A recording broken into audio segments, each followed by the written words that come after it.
This is India Radio. In the program Spotlight, we now bring you a discussion on Prime Minister's interaction with Chief Ministers. The participants are Sandeep Phukan, political analyst, and Neelab Srivastav, journalist. Prime Minister Narendra Modi today had an interaction with the chief ministers of about 21 states and union territories. This was essentially with regard to the COVID-19 situation of the country. As we go ahead, we talk about today's data. We in India today have about over 3.43 lakh COVID-19 cases, out of which about 1.53 lakh are active cases. We also have about 9,900 unfortunate deaths. We also have the recovery rate of over 52% as per the data today. Mr. Phukan, now that the Prime Minister's meeting, this is the sixth interaction that he is having with the Chief Ministers and the administrators of the Union Territories. These states that were in discussion with the Prime Minister today were Punjab, Kerala, Goa, Uttarakhand, Jharkhand, a number of northeastern states and some UTs. The PM also gave some introductory remarks. So let us begin first by what the PM told the Chief Ministers and the UTs and probably what exactly was the idea behind this interaction. You know, what is very interesting is that you mentioned about Prime Minister holding a number of meetings. This was the sixth meeting with Chief Ministers, of course, through video conferencing. But the key difference, I would say, is that while all the earlier meetings were in the backdrop of nationwide lockdowns, we are actually now meeting what the government calls as Unlock 1. So business activities picking up, economies opening up gradually. Of course, transport has also opened up in a very limited way though, but still flights are operating, special trains have operated, buses are also beginning to operate. So I would say that the backdrop was very different. In his opening remarks, Prime Minister Modi very clearly said that while the cases have gone up, but what one can learn is that the mortality rate is really low. So you have over 1 lakh COVID cases, out of which over 1.5 lakh are active cases. Of course, every life is important, but if you compare the mortality rate of India with other countries, so then there is a lesson here in terms of managing to get people out of coronavirus infection and lead them to recovery. So that is a very healthy sign, I would say. The other thing that Prime Minister said in his opening remarks that he mentioned about the need to keep precautions. As we open up, Prime Minister had given a slogan, "Do gaj ki duri bahut zaruri," which means that, you have to maintain social distancing and keep a distance, a minimum of 2 meters. And that is very important because as we gradually open up public spaces, this discipline has to be there. He quite categorically said that state, the governments, authorities and citizens cannot afford to lower the guard. Social distancing, wearing of masks, there will have to be the new normal where citizens will also have their own set of responsibilities in terms of what they should be doing to not only save themselves from getting the infection, but also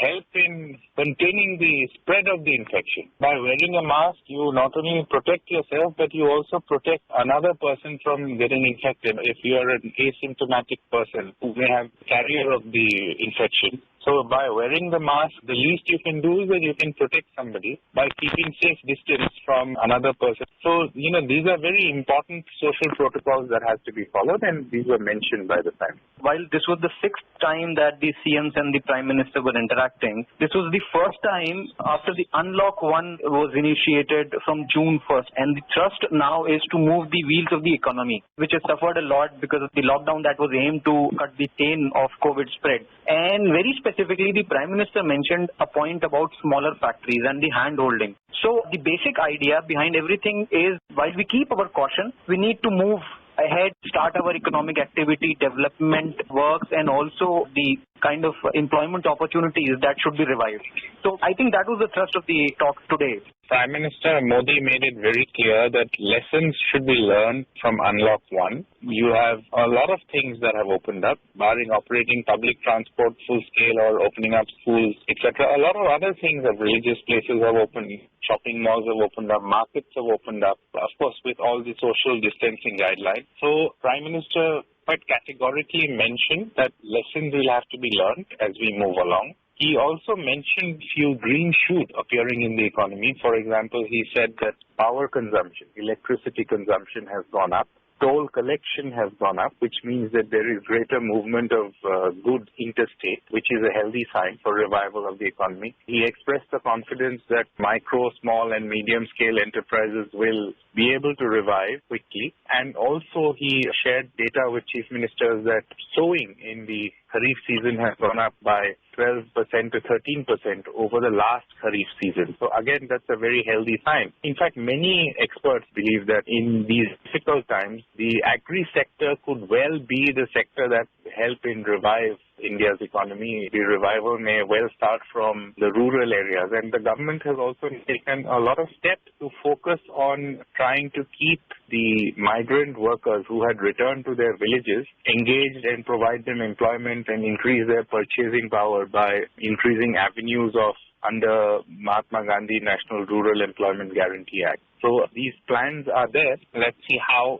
soon the economy can revive. One of the special mentions also the Prime Minister made was about the local products, also their marketing. And this is, I am sure, in context with the vocal for local that the Prime Minister has some time back exhorted the country. And there he talked about the processing and the marketing of the local products, their promotion. So that was again one step towards the revival of the economy, you think, Mr. Fukan? Yes, absolutely. What is interesting to understand, in terms of vocal for local or Atmanirbhar campaign or self-reliance, is the fact that, see, when you talk about large-scale businesses, they have the wherewithal to bear losses or to go in for the long haul. But if you extend such a lockdown scenario to a small-scale business, medium enterprise or a small-scale enterprise, the owner of such an enterprise may not be able to survive that long. So economy has to open. And even as Prime Minister had said that jaan bhi jahan bhi. So, you need to protect lives, but you also need to protect livelihoods. And that's why it's a strategy by the government to stress that citizens should see that both in terms of consumption and purchases, they should encourage local products so that it helps the local entrepreneur, recovering from the COVID shock. Talking about the medical part of the COVID-19 battle, the Prime Minister, now that today he was talking to 21 states and the union territories, he also talked about this cooperative federalism. And it said that whenever the world now sees the kind of battle that India has led against COVID-19, that will be worth emulating, worth seeing. And also the kind of measures have been taken to contain its spread. So this cooperative federalism, he stressed on this point, he made a mention of it. So this was basically taking a review of all these states and also trying to decide mandate wherein we can also see in the future that the Home Ministry or the Government of India, as it has been doing in the past, issuing some fresh guidelines with regard to further unlocking the economic activity and normal day-to-day life of the people of the country. Interesting question. The reason I said interesting is that, yes, cooperative federalism it's a key ingredient and very important in handling a pandemic like this. This is something that the world hasn't seen before. This is something that India hasn't seen before. And I would say that India has done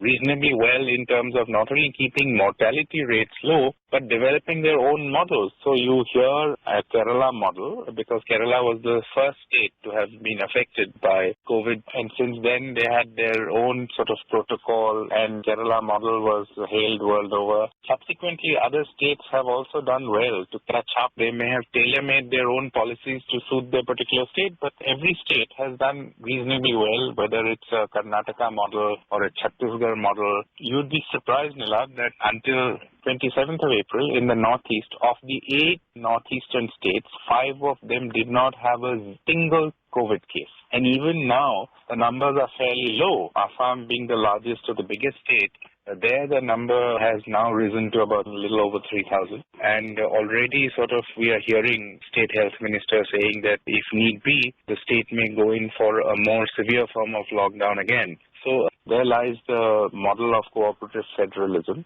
Here we are talking about unlocking the economy gradually. But at the same time, some of the states may have some reservations. There are some states have even quoted studies or expert analysis to suggest that the infections could really peak sometime between July and August. And that's when they may have to, take a relook at opening up of the economy, or should they go in for another form of lockdown in their states. Tamil Nadu, for example, took the decision of having a more stringent form of lockdown in Chennai and for other places. I have already mentioned about Assam expressing views about trying to go in for a more severe form of lockdown if cases increase. Then Punjab is also expressing its reservation about, should it go for slightly more targeted but more stricter form of lockdown. So all these issues will come up. So the center may have one point of view and states may have another point of view. So it's quite important that all these viewpoints are taken on board. The Prime Minister also mentioned that the recovery rate in the country is now over 50%. As you said, the economic green shoots are now again reviving to pre-coronavirus times. The power consumption has gone up. He also mentioned that rail, road, air, sea, all routes have now been opened. We also have the commercial flight now being operated. But despite this, the Prime Minister did say that the country being so populous, the coronavirus infection has shown some devastating effect. But he also mentioned the point that the kind of discipline that the people of the country have shown is something that is commendable, and any death due to this pandemic is very unfortunate. He also talked about the procurement of the kharif sowing and also the procurement of the food grains. So the entire thrust now remains on the economic part of it and also the easing of the curbs going ahead.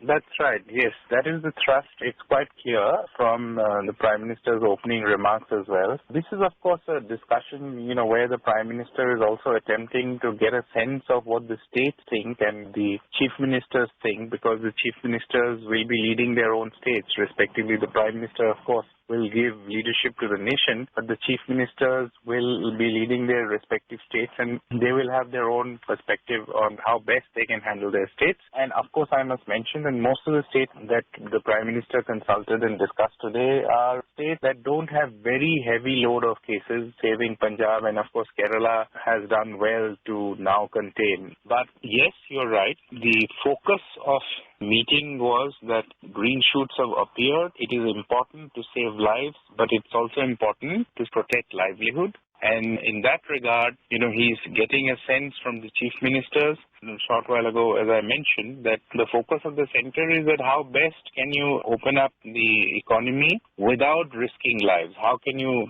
save livelihoods without risking lives? I think that's a challenge for both the center as well as for the states. That is the way forward, as you very rightly said. Now that we are reaching the end of the discussion, Mr. Fukan, last one brief point about the second meeting that is scheduled for tomorrow. That is the 15 states, the Union Territory of Jammu and Kashmir, states like Maharashtra, West Bengal, Delhi, Karnataka, Gujarat, Bihar, Uttar Pradesh. All those states, as you said, heavy caseload where the cases are more reported every day. So the strategy would be different from these states, or would it be the same? Very briefly, Mr. Fukan.